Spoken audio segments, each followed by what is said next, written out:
crypto enthusiasts, and welcome to the Web3 Family Conference in Barcelona. I am Nari, your host, and we've got a real gem joining us today from the heart of Lido, Dmitry Gusakov. Hello, Dmitry. How are you? Hello. Everything's great. I do like this place and the conference. It's a great pleasure to be here with you. Thank you very much for the compliment. It's absolutely fantastic to see like-minded people gathered in the heart of Spain, Barcelona. Welcome. How is the vibe treating you here? Oh, the vibe is absolutely amazing. What I like about Barcelona in general and this conference in particular is that it's so cozy. It feels like home anytime. Absolutely, I so agree with you. That's right. How do you feel about the crypto people around? Have you been able to meet some like-minded people? Yeah, sure. And like a lot, really a lot. And the difference between the topics, between the ecosystems they are involved is absolutely amazing. I've learned so much since I first arrived to Barcelona by meeting with different people from Cosmos ecosystem, from Polkadot ecosystem. Same as I. Yeah. I want to start with what's your exact roles and responsibilities within the Lido project? Okay, so first of all, Lido is a DAO, so it has multiple projects, and as a DAO, it offers different contributors, different groups of individual contributors, abilities to implement this or that project, or contributors themselves can propose something to implement. So my personal case, me and my team, we've joined Lido back in 2022 as a pre-made team of contributors.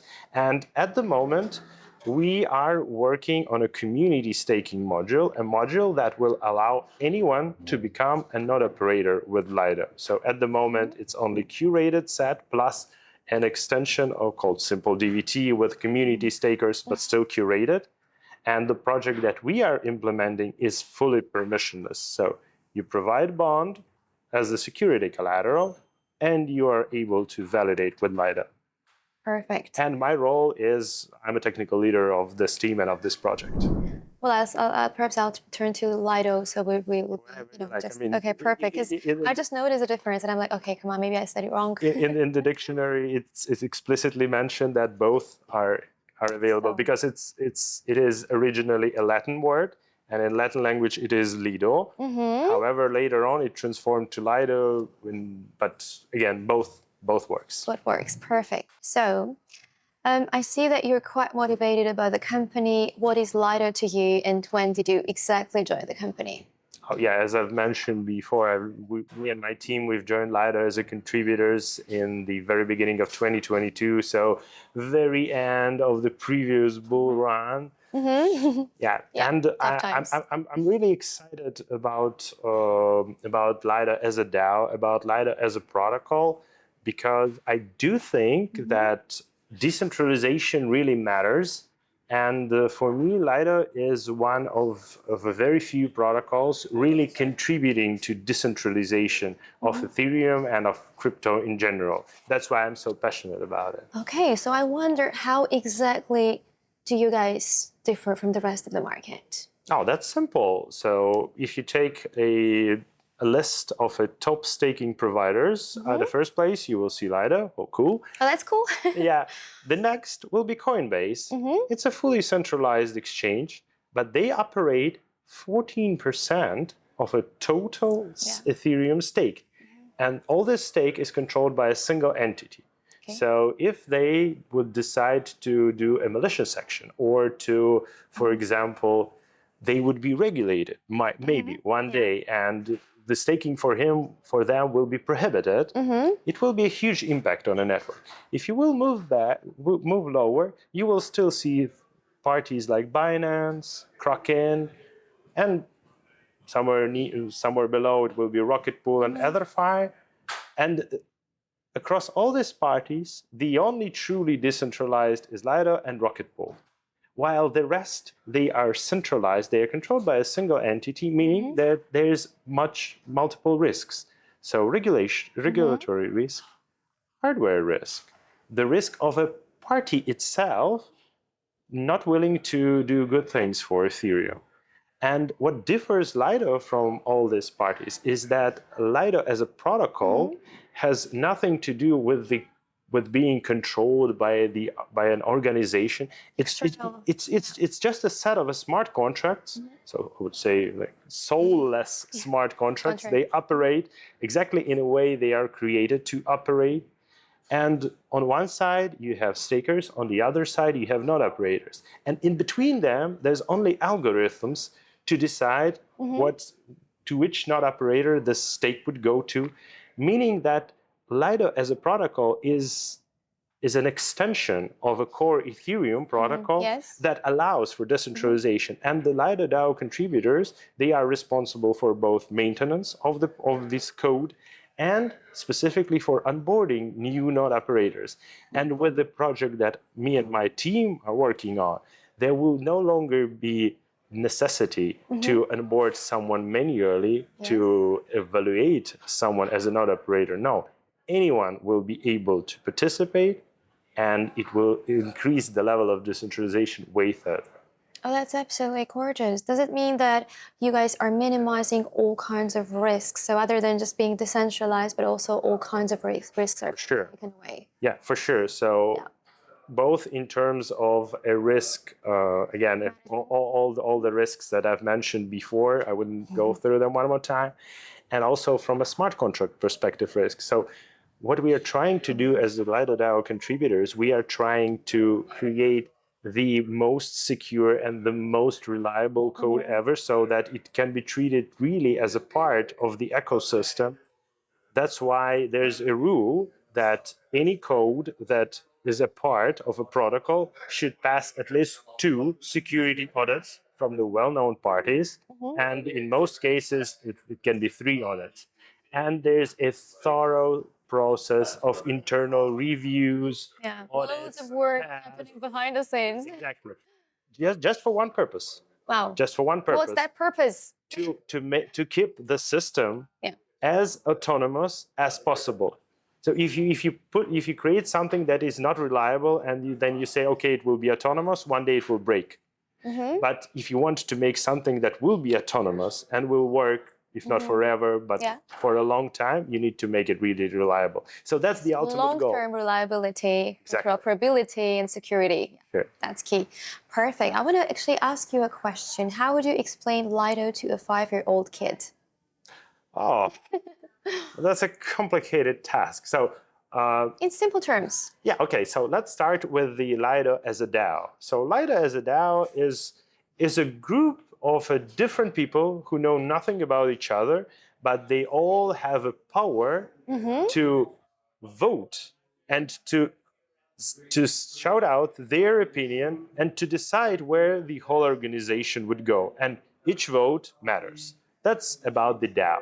About the Lido protocol, I would say that it's a automated marketplace between people having funds and people having ability to run software. And they're combined together by the automated software so that both can benefit from each other. So it's a win-win, actually. Exactly. Okay, I think you pretty much convinced. In any case, I think it's really important for people to make an idea of what Lido has to offer to the market. Perfect. So my next question is, any challenges on your way, especially of technical character, that you have faced recently and you want to solve? Oh yeah, sure. There's been a lot of challenges. And the problem is when you like the main challenge, it's not only technical, but it's also ideological challenge. Some people think that you can create a system, you can set a bunch of rules, and then the system will live on its own because the set of the rules that you've built into this system is, I wouldn't say perfect, but it's well enough. Close to being perfect, yeah. And what we see on Ethereum, on a core Ethereum level, is that the system has to evolve. And each time when you want to create a permissionless system, while still keeping it decentralized, you need to solve this trilemma. So, and for Lido as a middleware between operators and stakers, I wouldn't say that it's trilemma, but I would say that there's a trade-off between making something permissionless, really permissionless, while keeping it decentralized. And the main technical challenge for me and my team was to design the system in a way that, on one hand, will incentivize decentralization and at the same time would not disincentivize, but would not create additional incentive for a huge player, so for centralization. Because once you create incentive for a small player, it will inevitably turn into incentive for a huge player. So we are trying to find a middle ground to incentivize small players while not incentivizing much large players. That's actually a very constructive approach to giving a power to the people who are the middle ground, right, in a way? Yes. Absolutely great. How do you plan to adapt to changes in the regulatory landscape?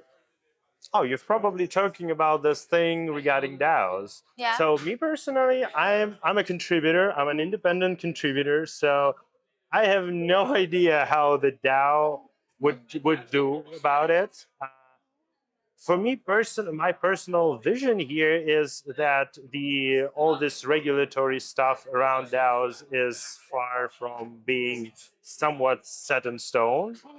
And again, for me personally, as an individual contributor, I don't think that it's a challenge for me. So How about the company?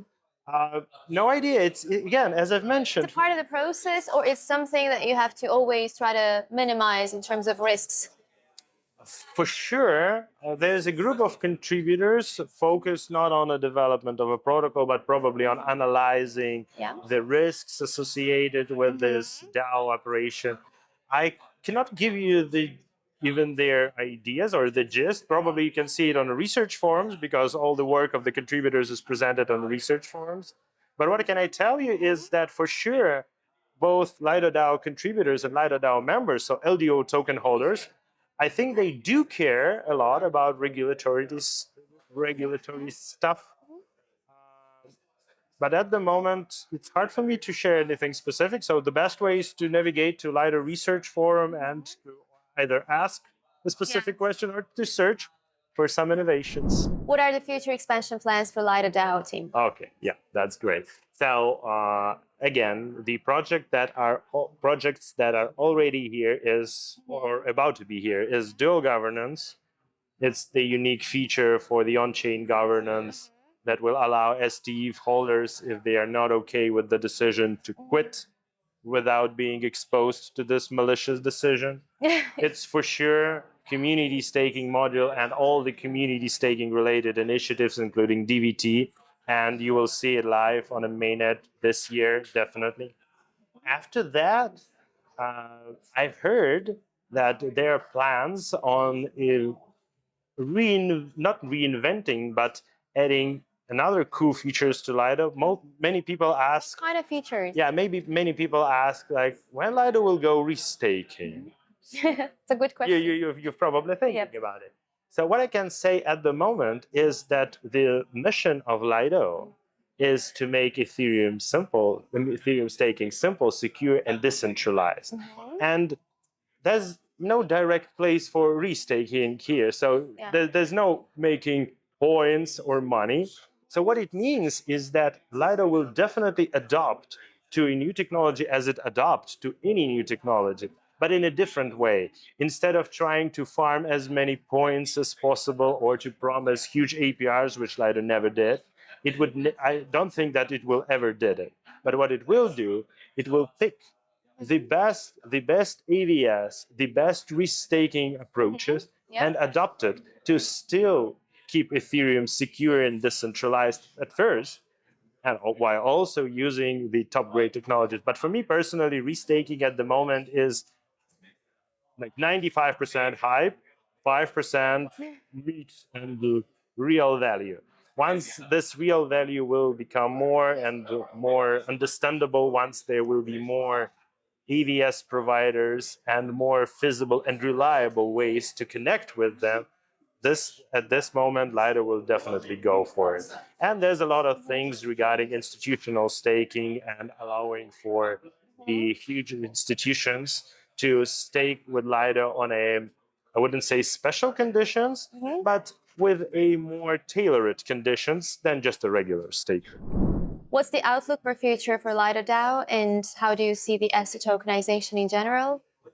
So again, as mentioned, and as it is mentioned in the Lido DAO mission, the Lido DAO mission will remain. So it would still be decentralization, security, and simplification of Ethereum staking and the Ethereum ecosystem in general.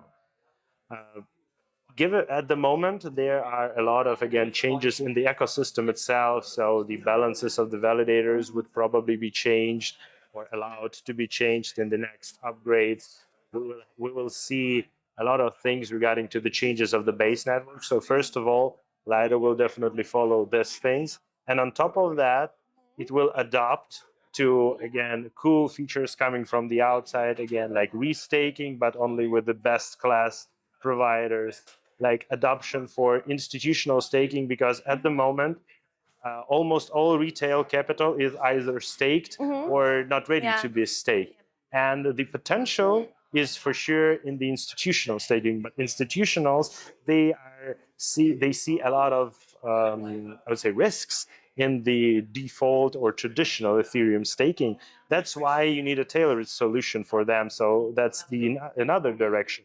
And for sure, additional efforts would be placed into decentralization, because even when the project that I'm working on now will be launched, it is not the end. There is tons and plenty of time and opportunities to improve and to make it even better. So what we are trying to do now is to launch the very core, the very basic thing that will allow for permissionless entry. And then, based on the data, based on the experience, we will improve this experience further, so that eventually, the whole protocol might be, I wouldn't say ossified, but automated in a way that any like less to none intervention from people, from manual actions will be required. So at the moment, we still have several things that do require some form of intervention, at least upgrades. It takes some time, of course. It takes some time, it takes effort. Yeah, it is very good, but it is not ideal yet. So the future is to make it as automated as possible, because Ethereum core protocol operates with no intervention. Yes, it's true. That's what we are aiming for, again, as the contributors. What's your level of satisfaction when it comes to technological adoption of Lido DAO? Okay, yeah.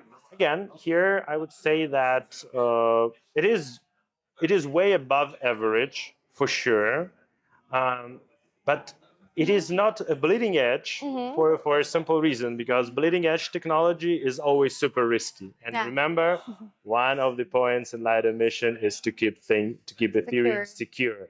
That's why I would say that Lido is, as a DAO, as a group of contributors, doing a great job balancing between the too risky bleeding edge stuff and becoming too outdated, like, oh my God, we've did it 10 years ago. No, it's a great balance at the moment, and it's a great pleasure for me to be one of the people who contribute to this advancement.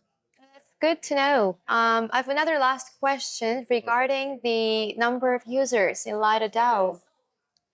So, okay, again, Lido DAO is the decentralized organization. So it's about governance and control, while Lido on Ethereum is a protocol that actually has users. And if you look at the dashboards, I'm not quite sure about the exact numbers, but I do think that we are talking about hundreds of thousands in unique users, maybe more. Maybe I'm crossing wires now. I need to double check, but we are definitely talking about things close to million, I would say, of a unique users, of a people, of a unique addresses or wallets who ever staked with Lido, or who has ever kept or is keeping at the moment STETH on their balance. So that one of the indicators here again of a high adoption is that STETH is the most usable token in Ethereum ecosystem at the moment. Almost in any DeFi protocol, you can use it either as a collateral, or you can swap it, or you can use it to mint stable coins, or you can leverage on top of it. And if you name any protocol, say, I don't know, like Aave, CallSwap, any other protocol, Curve, they all have adoption. And Yeah. this adoption is moving forward to L2s. And with L2s, the number of unique users increased drastically because, transactions on L2s, they are so cheap. And it's so much more accessible for a regular user to be able to use these benefits of STE, but on a layer 2. Definitely. So what's one message you want to share with the people that are watching us now? Your community? Anything special? Oh, sure. Guys, I want to tell you just one thing. If you've ever cared about Ethereum security, or you've ever heard that it is permissionless and you can contribute to it, make sure to follow Lido on social media and keep track of the news. And once CSM, or Community Staking Module testnet, is announced, make sure to join. It will be extremely easy. And even if you are not a professional, even if you never used a Linux machine before, you're just a PC user, you will be able to do so. So make sure to check it out and don't miss your chance. Make sure to join and catch your moment, because that's happening already and it has a lot more to offer in the coming months, right? For sure. Definitely. Now it's time for a couple of crypto questions. You ready? Okay. Okay, so I was actually wondering, what's your perspective on the crypto world? What's going to happen in the coming months, if not years? If we speak about coming months, I believe that bull market will keep up and will continue, and we will see more growth and more increase in prices that we see now. I assume that at least for the next 3 to 6 months, bull market will definitely be here. The numbers will go up, Yeah, despite definitely. the circumstances and anything? Yeah, I think they will, given the upcoming Bitcoin halving That's and all it. that stuff. Yeah, I believe that numbers will go up. Not significantly. So not we're going to have an alt season. Yes. That's right. I do agree with you on that point. Just another quick question. What are some of your favorite crypto projects you want to share with the audiences? Yeah, so my favorite crypto project, except for Lido, for sure, it's What's actually, your favorite number one? yeah, it's actually not a financial project. It's the learning platform for Solidity beginners called Crypto Zombies. You can check it out. Zombies. Yeah, just type in Google Crypto Zombies.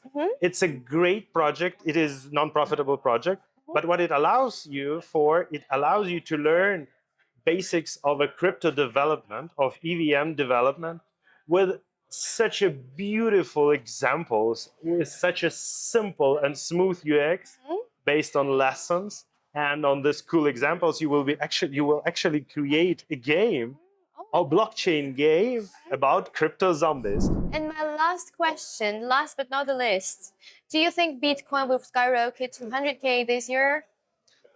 That's a tough What question. does this mean? I don't think that it would skyrocket like that much as you might expect, like 3-4 times. I think it will move closer to 100,000 US dollars, probably.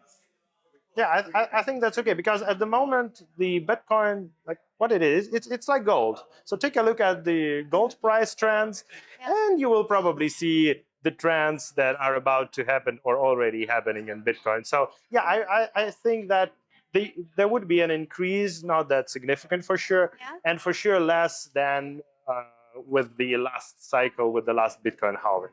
So it will definitely be more moderate, More stable. Yes. Okay, thanks for these wonderful insights. I think our audience is going to be very happy to figure out what's going to happen next in the world. Thank you. Thank you so much. Have a great rest of the day. Thanks.